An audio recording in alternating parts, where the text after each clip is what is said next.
Sometimes this feels like showbiz. um, because you know how they say that the show must go on. You got one of those things. Uh, let's see. Because so like I'm yesterday I went and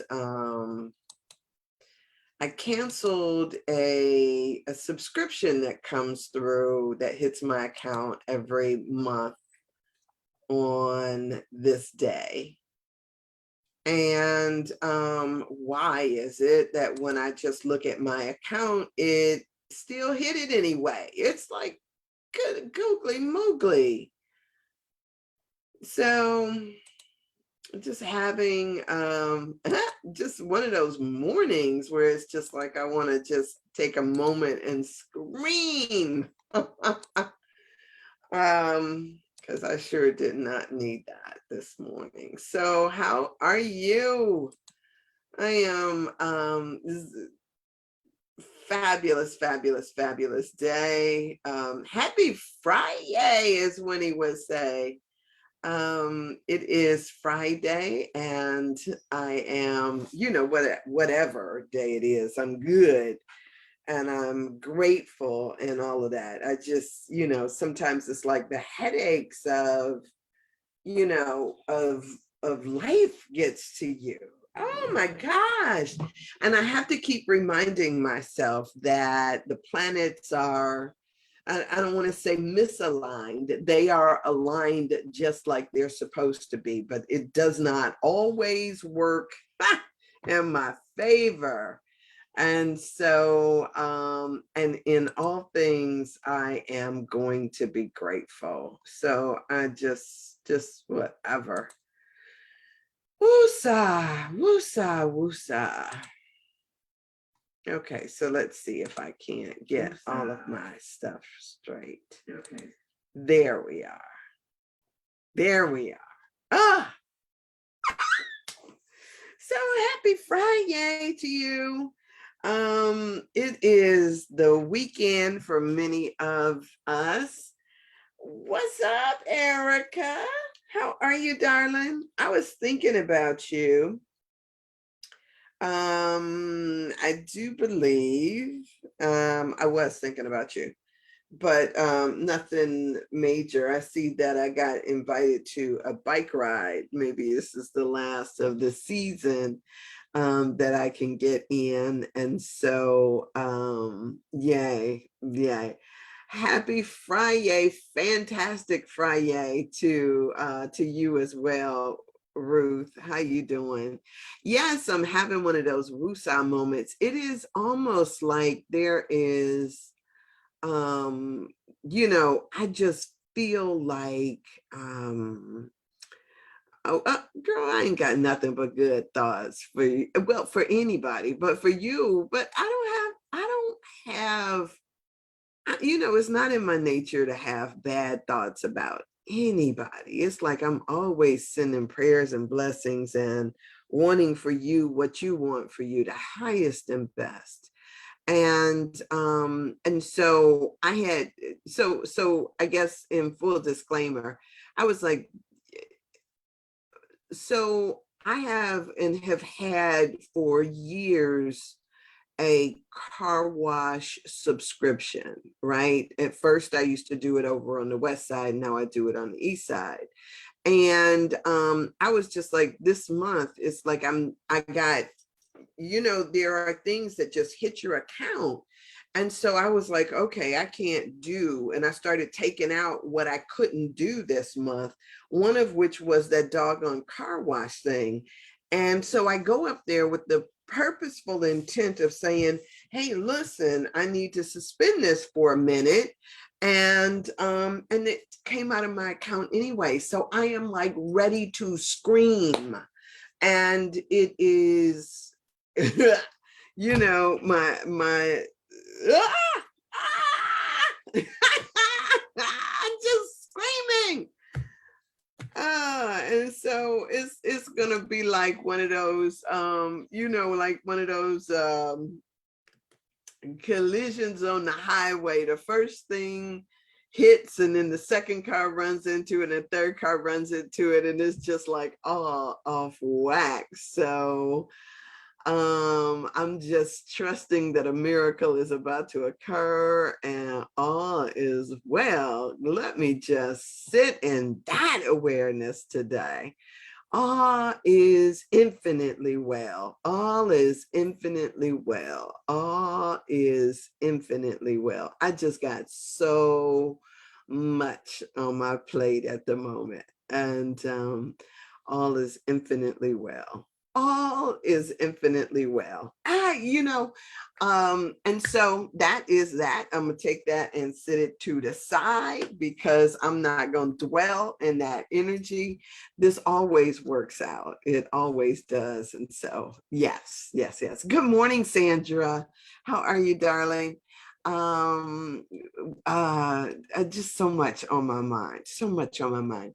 This morning in my meditation, I got to tell y'all this morning in my meditation, it was so interesting because one of the things that I know is I get these, you know, sometimes I can be, just minding my own business, walking down the street of my mind. It must be the moon, right?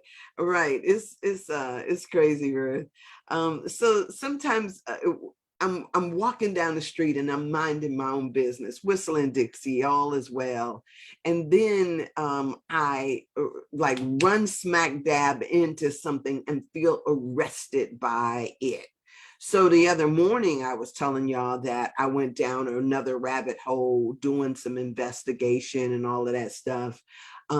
Yesterday, I had some really good conversation, and that caused me to, go off in another direction. So this morning when I get up and I do my meditation, I'm sitting there, and what I do is when I start off the meditation is I read this, I read one of the meditative things from Out of the Science of Mind.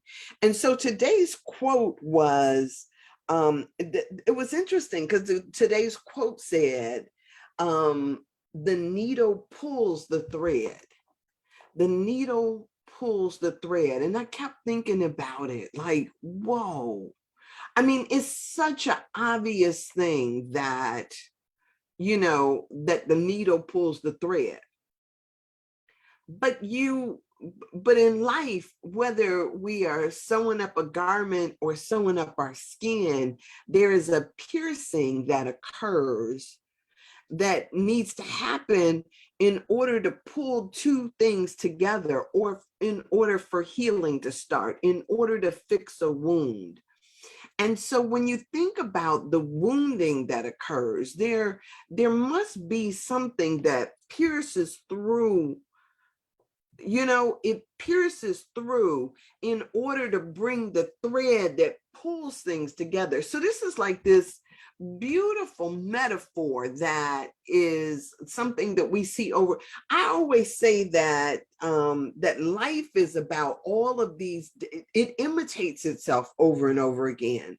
So whether we're looking at our watch and thinking about the clockworks and how they tick and move together, or we're thinking about the system in our car and how that does what it does, and it moves just like the things in our body, whether it's the engine as the central point, that then you got to have something that pushes the fluids or the gasoline or the oil through the system. All of these systems that work together, just like the systems of our body, just like the systems in nature. It's like over and over again, we see a repeat of a process. And so when I get that thing, it's like, oh. So the pain is in itself, the pain of the piercing in and of itself is part of the healing that we must go through. And so sometimes we, I don't know about you, but sometimes there is this point at which I think it's funny because we see how, or maybe we don't, we have seen how sometimes when you don't, tend to a wound or set a bone or do it so that it comes back together correctly, sometimes it heals in a messed up position. And that messed up position makes it sometimes more effort, more it causes more problems than it does solutions. I mean, you will see, remember how back in the day it was a thing to pull somebody's earring through, and then if they didn't put that flesh back together, it just kind of heals in the space that it's in apart. I mean, we see that healing happens without the necessary coming together, but there's a part of us that has to subject ourselves to whatever painful process is necessary to bring stuff back together. Wonder if we look at all of life like that there is a process, not just, we want to call on healing, we want to call on something, but we don't want to go through the process. We want to just say, oh, war should be over, relationships should get back together, schools should be okay. We want to go through and want to talk about all of the healing and what healing will look like. Racism will be healed, or but we don't want to go through the piercing part. It's the needle that pulls the thread. We don't want to go through that part. There's a part of us that just, and sometimes we give more thought to the actual piercing when the needle hits the fabric, or when the needle hits the skin, or when the actual thing happens, than we do to, well, why is it broken in the first place? Or if it's not, why is it broken in the first place? We don't think about, okay, what do I want this to look like? There's so much stuff that gets lost in that. I was just like, oh my God, the needle follows the thread. Duh, Sandra. Like, sometimes I got to go through some shiggity. Sometimes it hurts before it heals. What in your life is like that? I mean, this work when we talk about, this idea of looking at our families and the things that our families have been through. That sometimes being real with it is the part of the healing that's necessary to get it back together. Good morning, Everett. Prosperous Friday morning to you. Thank you. I am receiving that call for prosperity. Thank you. Right? And so this idea of pulling things together and holding them together so that healing occurs is a part of the process that many of us don't want to go through. So, but without that, it'll be like that earlobe that heals without bringing it together, or the other stuff that we see that is not set properly. It's so amazing. I'll see dogs that, nobody set their leg when it was broken, or you'll see people that walk around and are injured and hadn't received the proper medical attention. I mean, there are so many times when it hasn't, the mending hasn't occurred. And so without the mending, the healing is, what's the word? It is, deformed. It's deformed. And so, it is, That's so part of the process. It's part of the process. So I can remember, as you don't want to see any of that. You don't want to go through whatever it takes in order sometimes for the healing to occur. It's a scary process, right? Surgeries are scary. Divorce, breakups, they're scary. We don't know what it's going to look like on the other side. Sometimes conversations are scary. Sometimes it's even hard to come to the table and say, look, I'm not getting what I need here, or look, whatever the thing may be, like, I need more. If it's intimacy, if it's conversation, if it's clarity, understanding, the process of asking for what you want can sometimes be difficult, but necessary.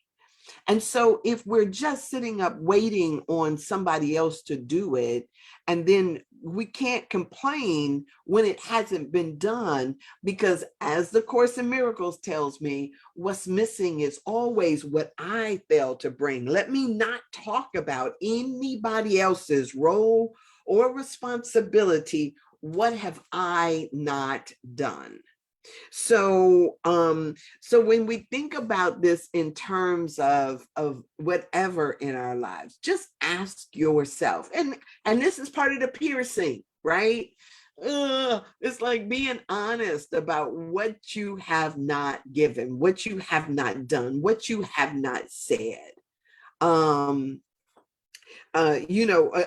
often feel like I am the only one in the room that has the perspective that I have. And, some people will dance around the edges and, whatever. I just sit there thinking to myself, damn it, if it needs to be said, I'm going to be the one to say it, because otherwise we could just sit here and pussyfoot all day. So be courageous, be courageous today. Courageous. What does it mean to have courage? What does that mean for you, right? What would you say? What would you do? Who would you approach? What would you ask for? What? Oh, just courage. Let's all agree that courage is what we will have today. And ask, or give, or whatever it is. Courage.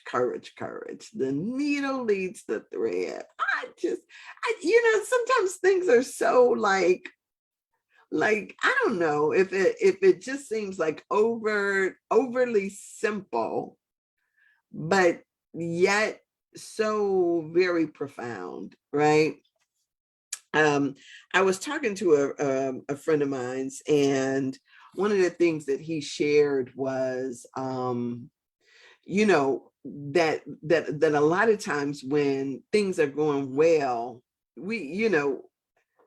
Dr. Brown said this yesterday too.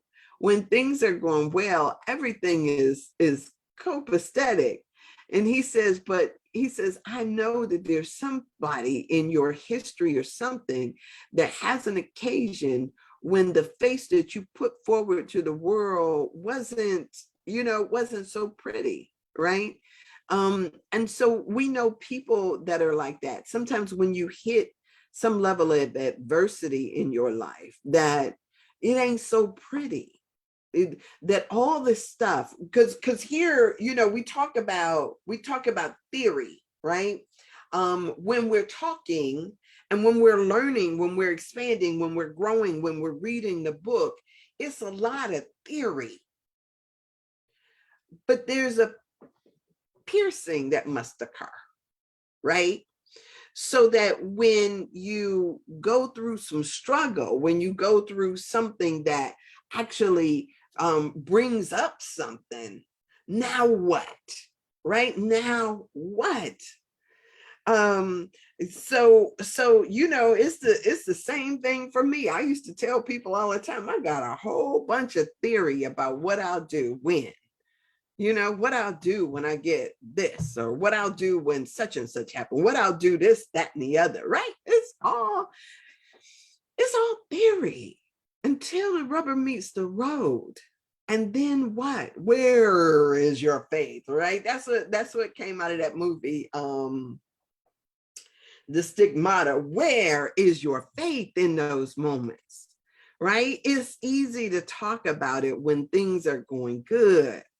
It's easy to sit up and be grateful and thankful and all of those things when things are good. But when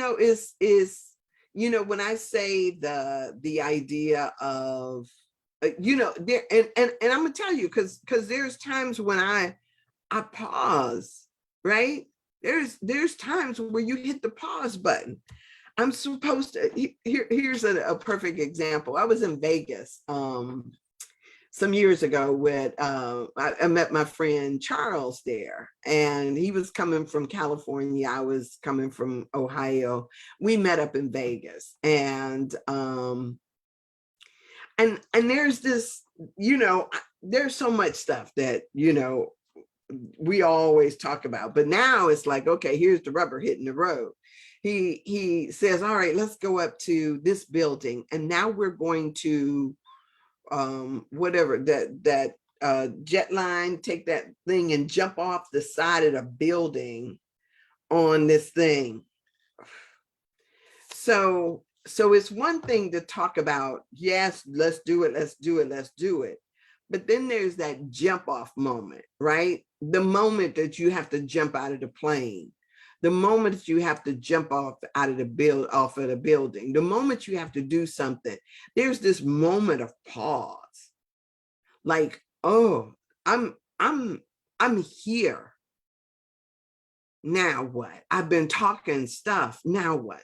I gotta show and prove here. And it's not to somebody else. It's not to who's watching. It's to myself. Because there's another powerful thing that I'll say, hey, I got the courage to do or to change my mind. I got the courage to change my mind when I feel like it. I'll change my mind in a hot second. And who gonna say something about it? But now, given the situation and talking about what it is, do you jump? Right? Do you jump? And that's just a simple thing, because sometimes the odds are less frightening, right? When it's about a conversation that needs to be had, or a raise that we want to ask for, or a favor that we want to ask for. Sometimes it's so much more simple. But do you have the courage? Do we have the courage to do it? Everett says, courage will allow you to be transparent in your dialogue. That is sometimes difficult for people to stand on because of individual fear of experiencing real truth. Mama, there goes that word again. Yeah, I mean, and so there is this thing, right, of transparency. There is this thing of saying, speaking your truth. All of those things are amazing. But you know what? Here's the other thing. That is transparent as you can feel that you are, there will be some people who don't agree with your level of transparency. That'll say, you know what? Because I actually said that to somebody just a couple of days ago. This idea that he was saying, well, I think I am being forthcoming. And I was like, I think we dancing around the edge. I think this conversation is not one that really, for me, I talk about that thing of dipping down deep and pulling up the stuff at the bottom, right? The stuff that's, that's been sitting there a while. How do I stir that up so I can pull that up, right? And so it's interesting, the different perceptions that we do. that just because I believe that there's more there doesn't mean that there actually is. And so I have to also be able to accept that maybe that's all they have, right? Maybe, maybe that's all there is. That it could be. So some people are, some people will come up with, and I guess what I do respect is sometimes people will tell you the truth, right?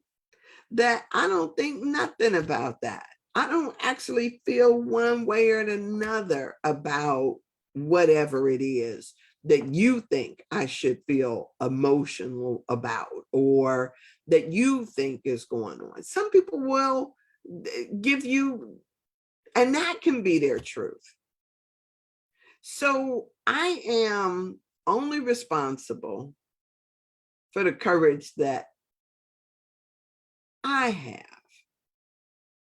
I'm not responsible for, now I can keep asking questions. I can ask the same question a different way. I can kind of like poke at it, and then sometimes get,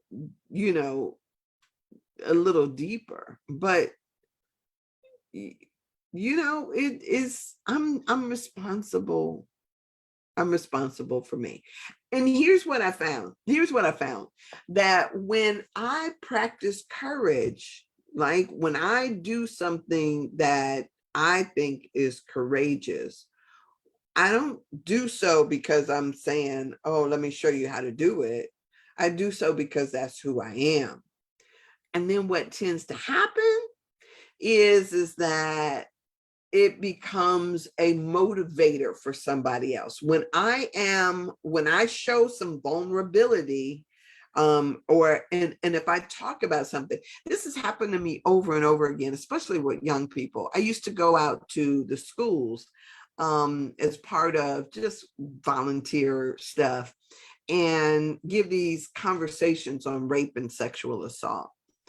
And one of the things that I find out is just like the Me Too movement, when you share your truth, other people feel empowered to share their truth. Now, there will be some people who will have they want to one up you. I got something better than that. Or let me tell you about me. Like, oh, that wasn't, is that what you was crying over? Oh, let me tell you about what I've been through, kind of, But what I find is that once you create an atmosphere around you that is supportive. I mean, to have a group hug with 50 women and girls, right, is just this thing, everybody bringing it in. Come here, baby, come here. Let me, even when you don't know how to or what to say, that standing with, I am with you, right? That it makes all the difference in the world. So it is amazing.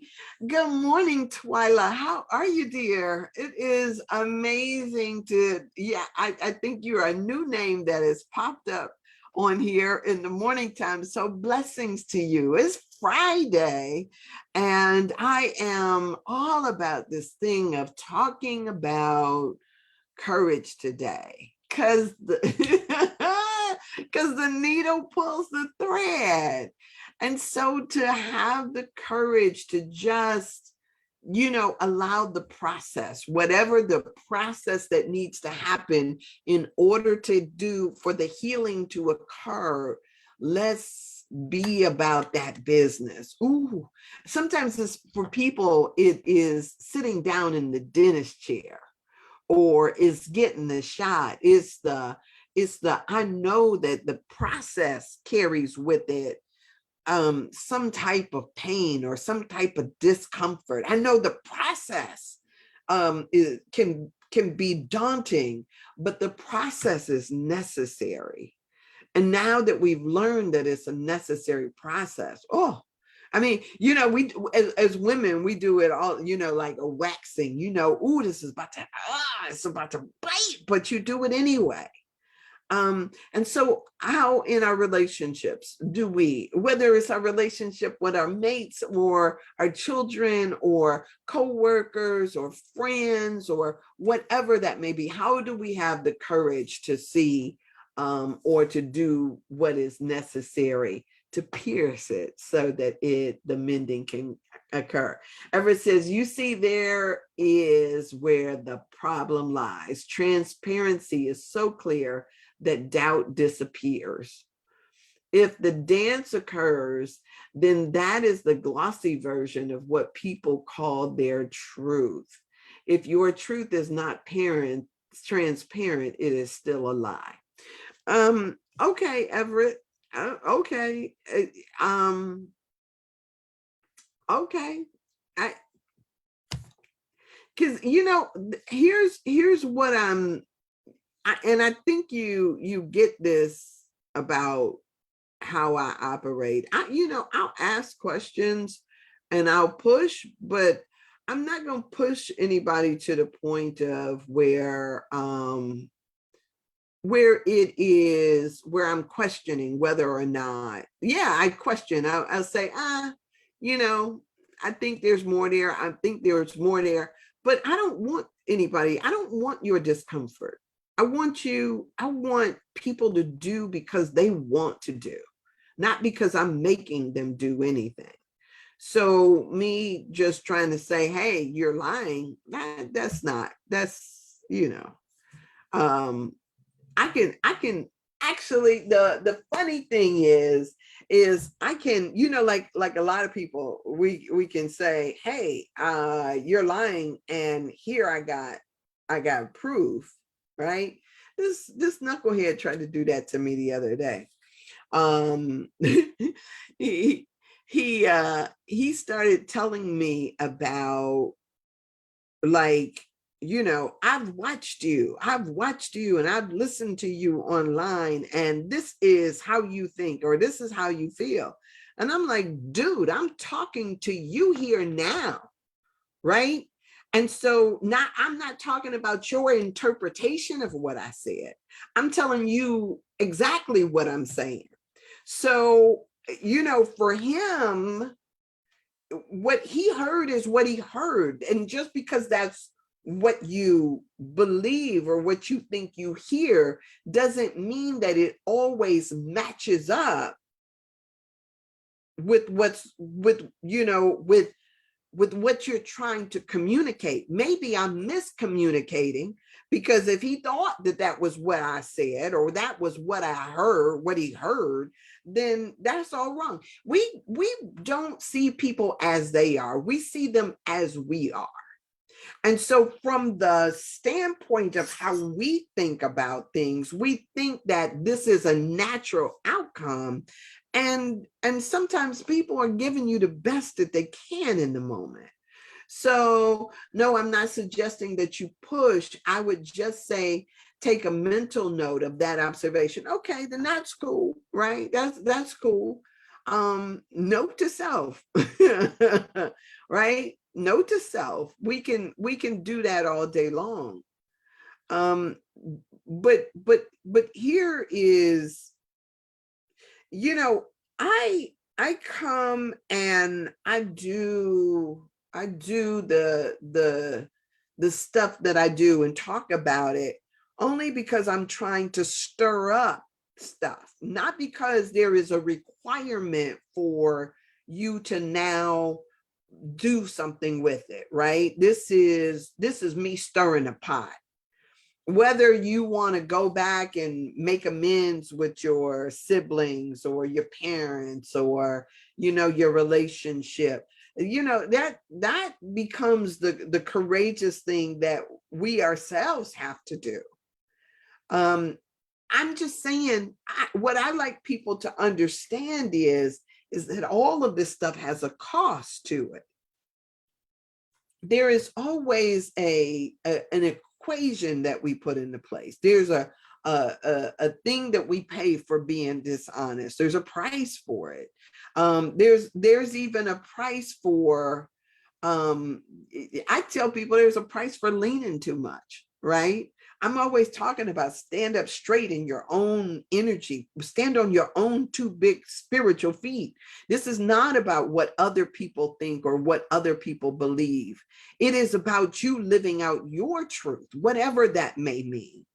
And so you know the wounding, you know the places in your life that you got to deal with. It's not for me. Like I can say, hey, I can stand here and be a witness with you. I can stand here in solidarity with you. I can stand here and I can talk about it from the work that I've done. But your work is yours. Your life is yours. Your family is yours. All of this is yours. I'm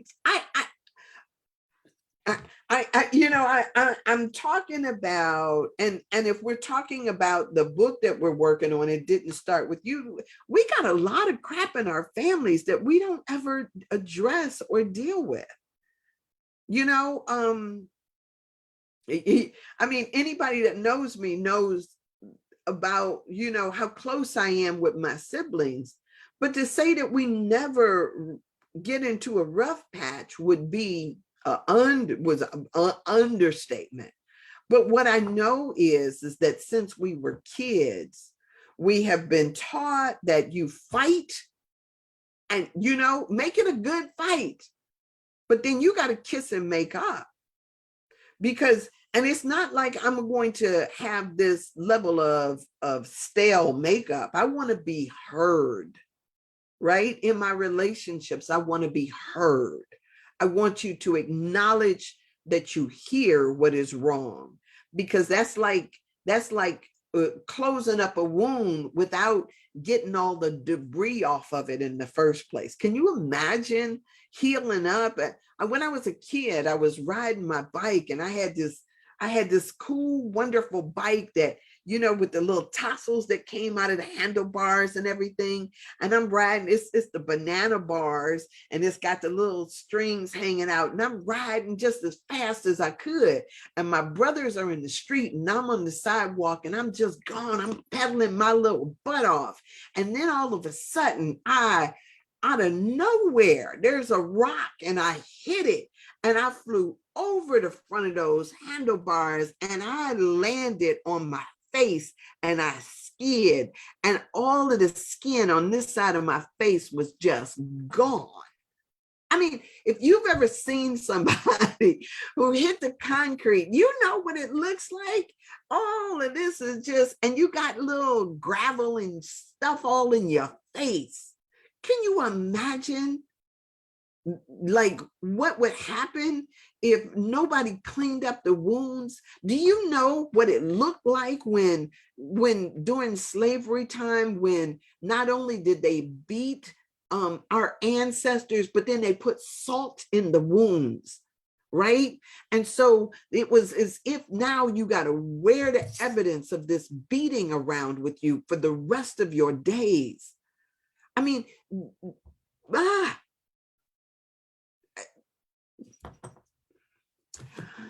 It is a delicious stew that is brewing, full of flavorful conversation. Thank you for that. Thank you. I just think that, sometimes we don't recognize that there is other parts to this process. These wonderful bodies of ours are made to heal, and our lives and our emotions and all of that stuff is made to heal. But the healing doesn't occur when we just dealing with it on the surface level. I told y'all before about that abscess that I had. And when I had this abscess, it's like it creates a cavity, and that cavity is full of pus and stuff, right? And when all of that comes out, what they tell you is you got to start packing the hole with this sterile gauze. And as you pack the hole with the sterile gauze, it's because you don't want the outside to heal without the inside healing. because it needs air, it needs light, it needs that kind of stuff to heal. And so you pack it with gauze. And the first day I was packing it, and it seemed like I had like 2 feet of gauze that I could put in there. And then it just packed. And then a few days later, I can only get about 10 inches in there. And then the next day, it's like I can get about this much, and then this much. And then, oh, I'm down. Now I could just let it heal because I can barely get anything else in there. The healing, healing is what we naturally do. But if you never get to the point, if you always dealing on the surface and not going deep with it, that's like the cavity. They drill in there. They drill all of the rotten part out before they put some stuff in there so that it can adhere to something. That's what we got to do with our lives. How do we empty out? How do we deal with our stuff? Twyla said that was very good and freeing to me. And so one of the things that I'm trying to do is I'm trying to live my truth out loud. I want to say ouch when it hurts. I want to at least own that and say, wow, this is what I feel. This is what I thought. This is what, I want to have that courage to do that. And I want to be that kind of friend that does that. So it's funny. It's funny because friendship is an interesting thing. As a matter of fact, it's such an amazing blessing, right? It's such an amazing blessing. But in that blessing, there is also a responsibility. It's a responsibility to show up, right? To let me show up fully in this. And, sometimes, it's, I told you, I'm the girl that just gonna stand by with the Kleenex, the tissue for when you're crying and when you hurt and when you broke down. I want to be there to support you. I want you to, if you got to jump, if you want to go for that relationship, whatever, I want you, because it's about living. It's about knowing that what you go through, you grow through. And then once it's over with, yeah, we may grieve and we may cry and moan, but it was a necessary part, because part of it is living and loving and allowing yourself to be hurt, because that's where the growth happens. Even our muscles, we got to exert something in order to strengthen them. That's part of the process. It hurts. I mean, growth hurts. When you're learning something, when it's uncomfortable, because sometimes it shifts our paradigm. It gets uncomfortable. And so that too, that discomfort is about the process. It's not just like, if it's easy, what is that? So for me, sometimes it's excruciating. Sometimes I know that I need to say something to you. And it's not judgmental stuff, right? I don't be looking at you like, girl, you don't need to wear that. That's not what I'm talking about. I'm talking about, like asking the question, like, are you, sometimes it's like, have you ever thought about what it means to sell yourself, right? And to sell yourself cheap. I think was it yesterday that I was talking about, everybody, we always feel like somebody, we all have a price. But when what's on the block, right? What's on the block? Is it some tail? Is it pussy? What's on the block, right? Is it your integrity? Which is something totally different. Is it your self-respect? Something totally different. And sometimes we stay in spaces, and that's what we're paying for with our silence. We're paying with our silence for our own integrity. Here's a friend of mine who used to work for one of the pharmaceutical companies. And, he was told to, to go out and sell a particular medicine, right? And he says that trials were coming back from other countries and places where this product was also being sold and tested. And he said that this stuff was just like toxic, that, people were dying from this stuff. And he says, and still they were insisting that he go and push this product in spite of mounting evidence that it shouldn't be. Now, sometimes we don't know about the stuff or what we're signing up for. They put these little things, flyers with our medicine that tells us the little thing, and this could cause, or this could be, or this could happen, some of the side effects, including death, right? And so he said that at a certain point, he was just like, you know what, I can't do this anymore.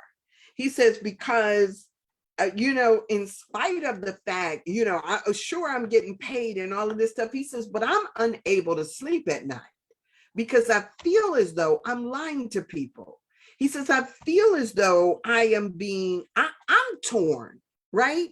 And so we have to understand that there is a part of us that has to figure out what's the cost of our own integrity.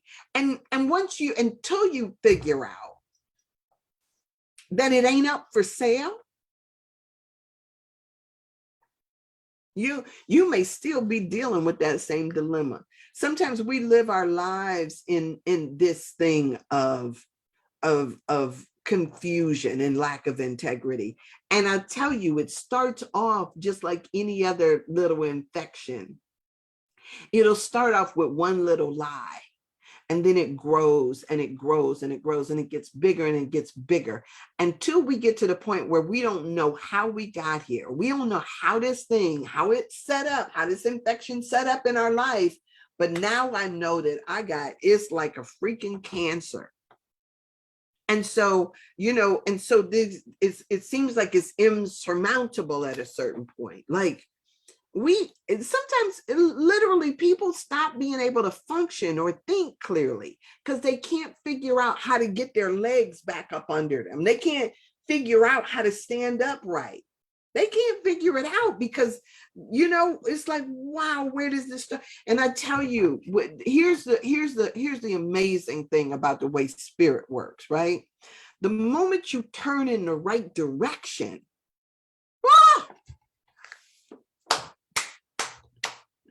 the moment you turn in the right direction, what I know is that spirit is kind of like the story of the prodigal son, right?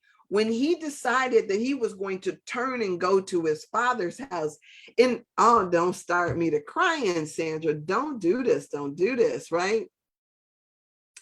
The moment he decided that I'm going to go back to my father's house, in spite of being embarrassed, in spite of losing my inheritance, in spite of eating in the pig's pen and all of this other stuff, the moment he decided I'm going to turn and I'm going to go back to my father's house, right?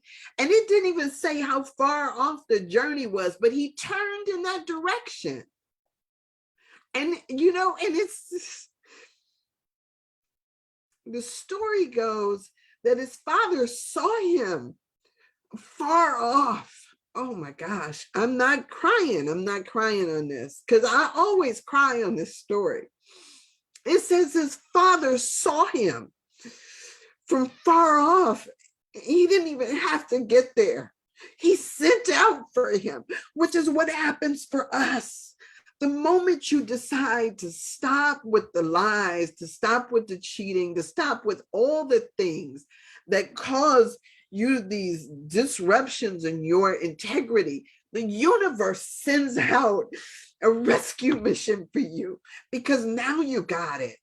And there is a shift that happens so that now when you set out on the right path, something is going to come towards you to help make sure you get there. Oh my God.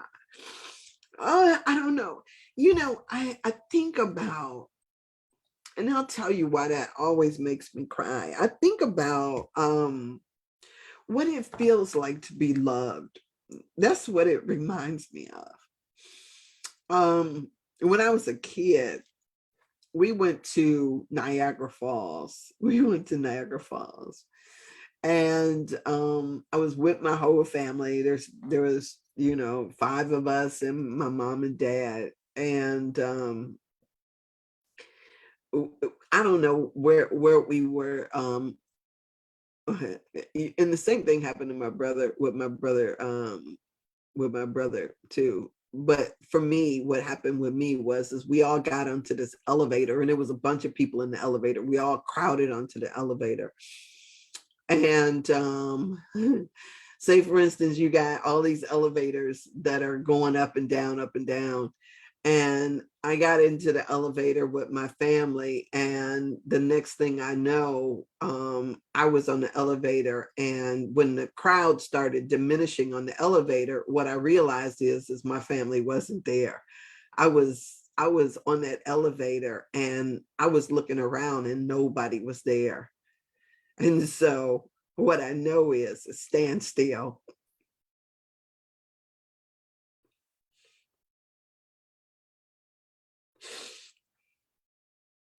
Oh my gosh, it's time for me to go yet.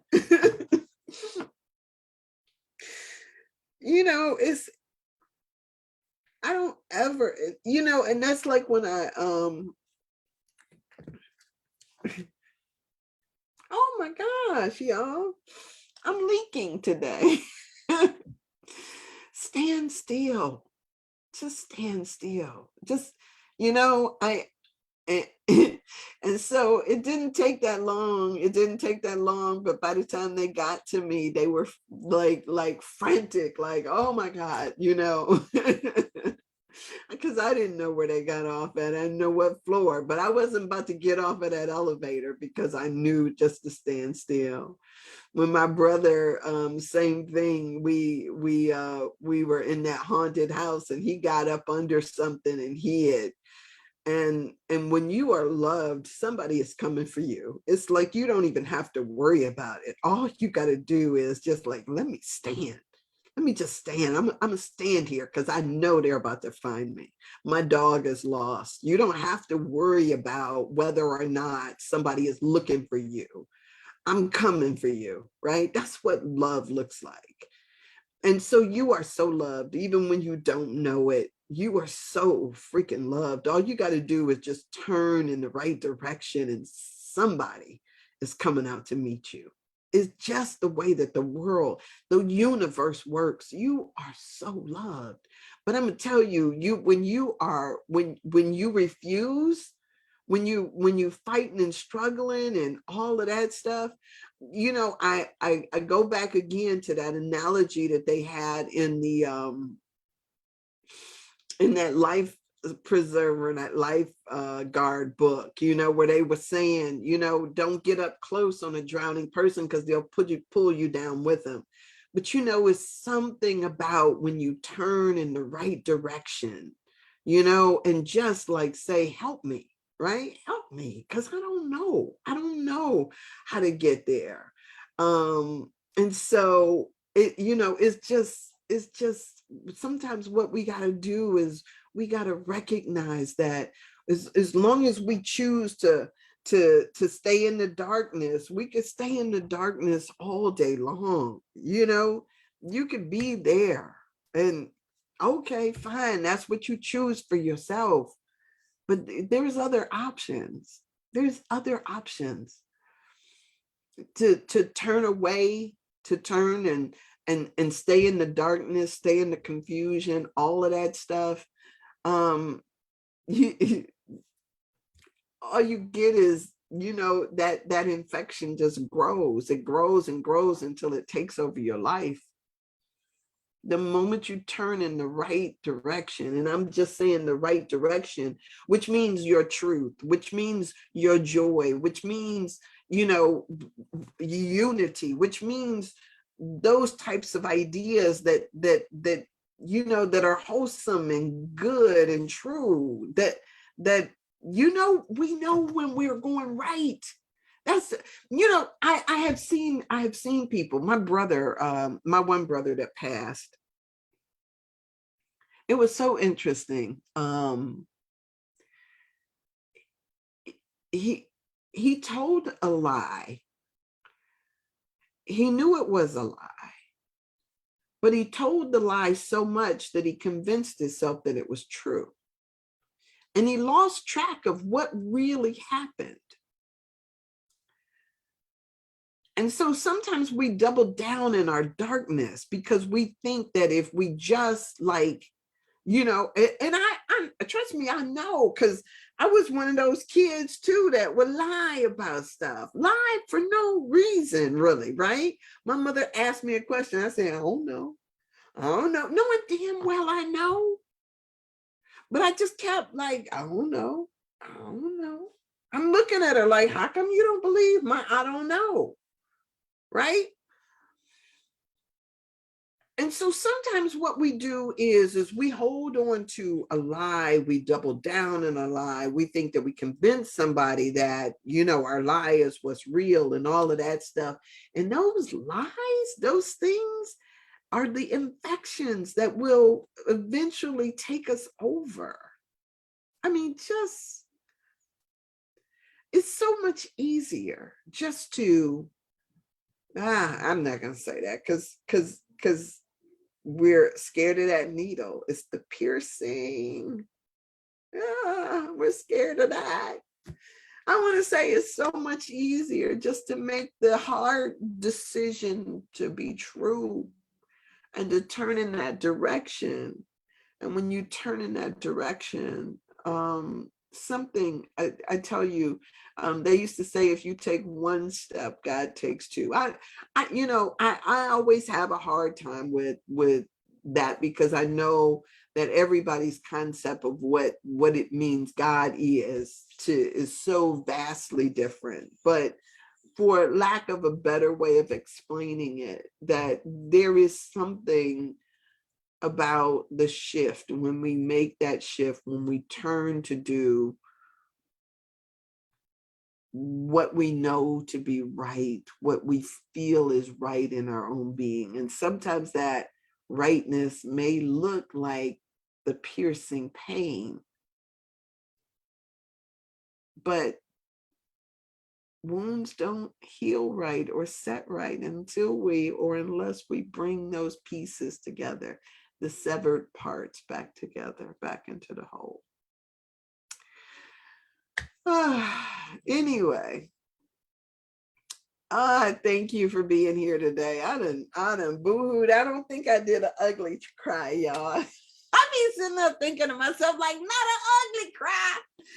The ugly cries where your face gets all distorted and just, snotty nose and all of that. I try not to do ugly cries, but that, it just, certain stories and certain ideas just get me, especially because I experienced that, right? I've experienced that. I experienced what it, somebody coming for me. And I hope that somebody will always come for me. Somebody will always be looking out for me. I trust that. I trust it even now. So I pray that for you as well. Lies are like bricks. They can only be supported by another lie. If you hold the bricks, they get to be too heavy to bear. Good morning, Tracy. Beautiful message. And I have the same elevator story, but I was 3. Help came. Yes. I mean, and that's one of the beautiful things. And I know that there are people who, when you have to do, let the bricks go. I know people who have a story that they didn't have somebody that came for them, right? We know that there are the stories out there of people feeling abandoned and left alone for too long. I watched this movie, and I don't know if I told y'all about it the other day.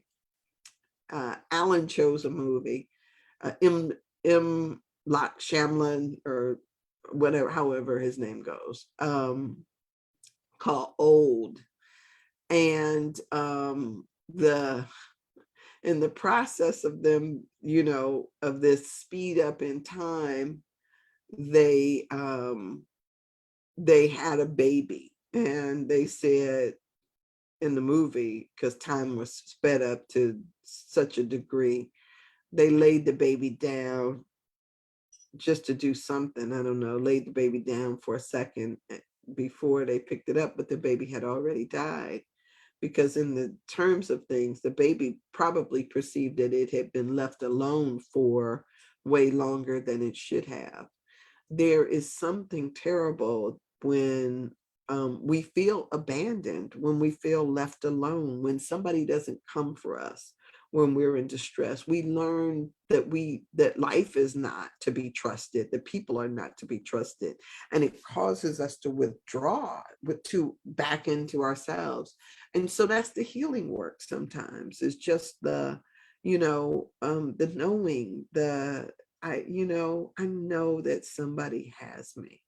So look, I started off on here talking about that doggone money. So I'll say, hey, y'all, hook a sister up. Cash App, Sandra said it. But on the other flip side of that is that, I know things always work out. I trust that I'm always, always, always, always cared for and loved. Yes. So I thank you guys for being here today. I will be here tomorrow. As you know, on Saturday, I'll be here. It looks like I'm doing 8 to 9 these days. So I'll be here tomorrow, and on Sunday at 1:00, and back Monday through Saturday, on Monday through Saturday at I don't know. I'm saying that I'm here at 8:00. I got a thing that I'm supposed to attend next week on Thursday, but I'll talk about that closer to the day and see what it is that I'm going to do, if I'm going to miss, because I do this as much for me as I do for y'all. So thank you for being here. I am wishing you a fabulous, fabulous Friday, and I will see you guys here tomorrow. Don't tell nobody I cried. Oh no, I'm just saying. It's, and I don't know. It's not a thing about me being a woman or thinking that it's a weak thing. It's just, I'm always thinking to myself, I'm gonna hold that together. I'm gonna hold it down. Whatever. This is my transparent me. Love y'all. See ya. Bye.